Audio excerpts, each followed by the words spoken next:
Մեկից պարտքես վերսե չի ստացվում էլի վերադարձես կարծում եմ կստացվի ես չեմ ասում խապեբաների մասին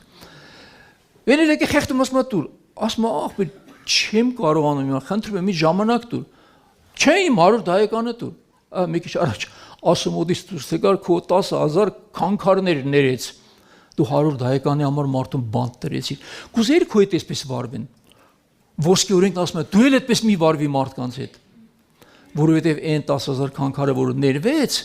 որ իրան թվում էր որ վերջ արխային արդեն պարտքերս փակված են հանկարծ նույն Աստված հետ կանչեց ասեց հələ բերեք դրան հետ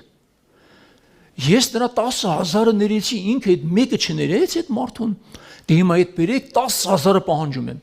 այսինքն մարդիկ որոնք իրենց կյանքում անգամ ստացել են թողություն բայց ուրիշների հանդեպ վարվում են անգութ մի օր քո ստացած թողություն Աստված չեղյալ կհամարի ըստ այդ խոսքի որտեվ Տերն ասաց այսպես էլ կվարվի իմ երկնային հայրը ձեր հետ եթե դուք սրտանց չներեք ձեր եղբորը կամ քրոջը իրենց իր հանդեպ կատարած անցանքների համար ու կպահանջի